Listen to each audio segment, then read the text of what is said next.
What's up, kids? Just another quick video about the Whelen Smart Logic programmable flasher.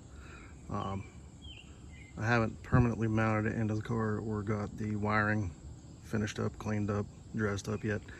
Anyway, I got the lights working and I'm still trying to tidy everything up the end and get the brightness of each different color light where I want it. So what I did just now was change the brightness of the white lights to half what they normally would be, and the red and amber are full power. Anyway, when I get done with it, it's going to be mounted on this black frame that's permanent in the police interceptors underneath the seat frame. In these cars, it's actually what the seat mounts to, but it's going to sit on top of that frame. And something to keep in mind when you mount that, the outside metal part of the flasher, everything you see it's gray on the outside, does ground, whether it's mounted to something metal or something plastic or whatever. So if you have hot power to it and you take one of your hot leads and end up touching that, it's going to short and blow one of the fuses for whichever one you were trying to plug in. Anyway, just food for thought. Be careful when you're plugging them in, or do the smart thing and just have the power turned off to it. But I'll show you what it looks like. So here's what an arrow stick looks like on the back of this thing through the programmer, or the Smart Logic flasher. I dimmed down the white because at full power it wanted to wash out the red and amber. But at 50%, the white is still plenty bright, and it doesn't wash out the red and amber. But I'll show you something else. I'm hooked up with this thing. Now keep in mind, like I said, I'm just now trying to install this in the car, so it's nowhere near finished. But what I did here is I put in an ignition switch for a like a piece of heavy equipment, an excavator or something.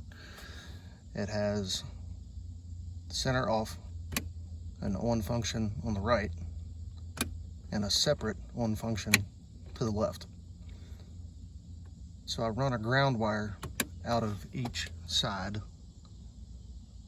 The ground to the right will supply ground to the DOT lights, the brake, turn, and backup lights. Give you an idea there. Turn on the hazards. And the hazards tap in. The brake lights and backups work the same way. But if the switch is off, they won't work. And I did that because a lot of times an electrical drain will come from the ground side, not just the hot side. Anyway, I've got all these wires and crap cleaned up later, but flip it the other way, and that's where the flasher is powered, both hot and ground. Now, there's one thing I want to point out with the way I have this wired, because the ground is always going to come from the same place.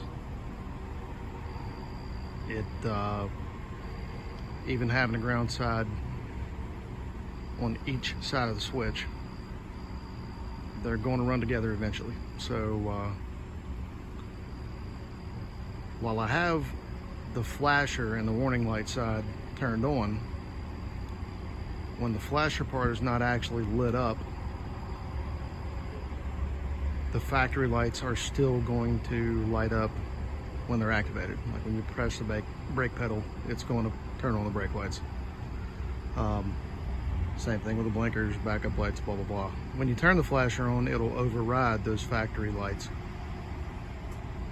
But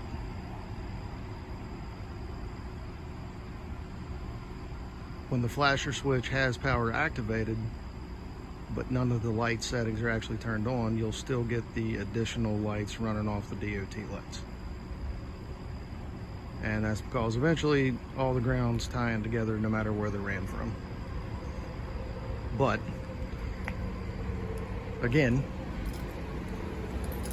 I put the switch on the way I did so that it'll only have ground going to it when it is switched on one way or the other. That way you can't kill the battery with a slow draw, which I have definitely done before.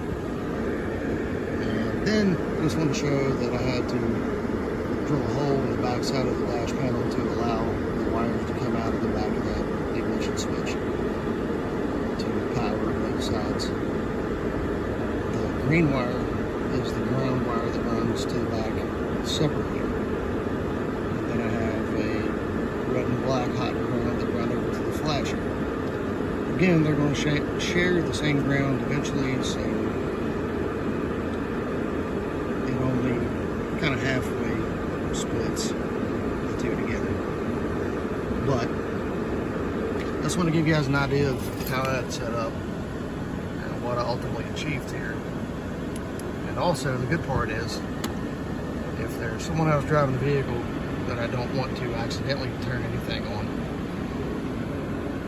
when you turn the switch off, the key is removable, just like any ignition key, anything else. So take that key out, neither side can run. But when I'm driving it, I like the key in there. I like it's black, it's kind of inconspicuous. But anyway, I just wanted to touch up on this video and kind of give you guys an idea of how I had it wired and what it had to offer with the Whelen Outer Edge lights that I'm running off of. But again, any questions, comments, let me know, and I hope this helps somebody.